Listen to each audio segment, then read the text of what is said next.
to my YouTube channel, The Concepts of ICT. In the previous lesson, we discussed about the data flow diagrams. I gave you an introduction to data flow diagrams, what a diagram is, and things like that, the symbols used in diagrams.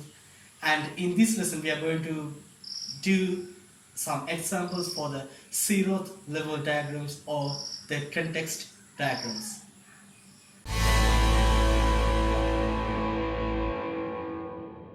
Okay, the example that we are going to take is a past paper, a question used in advanced level question paper. It is a simple concept. We can even discuss these things using the past paper questions. First, read the question.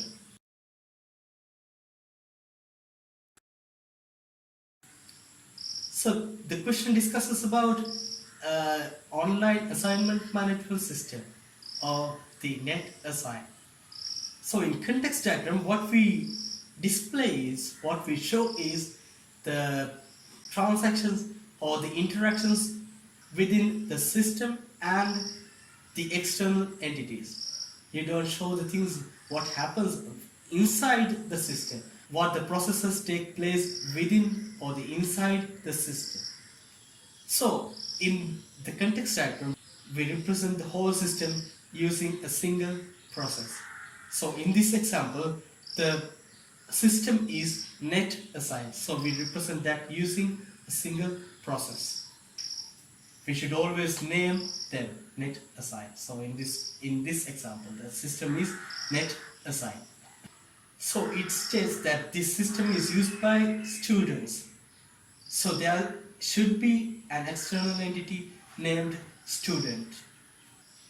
So it says that the students download assignments.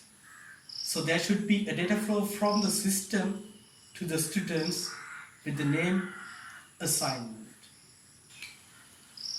Remember, the head of the arrow should be towards the student. And again it says that the student uploads them to the system, uploads the answer scripts to the system. So there should be an arrow from the student to the system. It should be named the answer script. Always remember that we name only the data, not the other things, the method, how we upload them, things, not the things other than the data. Only the data is represented on the arrow. Then it says the examiners download the assignment or the answer scripts from the system. So there should be an external entity called the examiners, and he should be downloading the answer scripts. So after downloading the answer scripts, he uploads only the marks. So the data flow should be marks from the examiner to the system.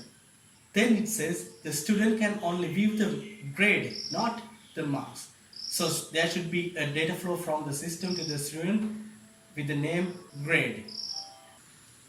Then at the end it says that in order to the examiners and the students to access the system called NetAssign, they should provide the authentication details. So basically the usernames and passwords. So the student and the examiners should provide authentication details to the system. I better use another external entity called the student, because otherwise I'll overlap the data flows, or it makes the diagram unreadable if I use some more arrows here.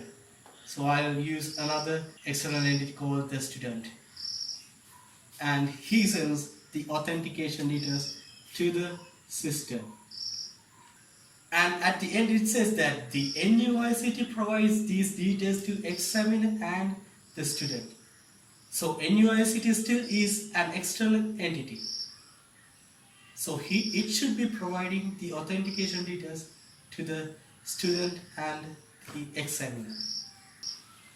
So that's it. That's how we represent this concept inside a diagram, data flow diagram, or simply a context diagram. So is it correct? Here there's a simple problem that when the users or the student and the examiner provides the authentication details to the system, how does it know whether they are correct or wrong? So when NUICT provides these details to the student and the examiner, it should again provide the same thing to the system as well. Otherwise, the system doesn't know how whether the input details are correct or wrong. When there's a data flow within the external entities, it should be represented using dashed arrows, not these complete arrows, because those data flows happens within the external entities from the NUICT to the student and to the examiner. That's it. Hope you understood the concepts. So if you have questions about the context diagrams, you can simply comment below, and hope you understood the concepts. Hope you learned everything about the context diagrams. Just try the other past paper questions on context diagrams. Enjoy learning ICT. If you want to learn more about the concepts of ICT, please do subscribe my channel. Thanks for watching. See you on the next lesson.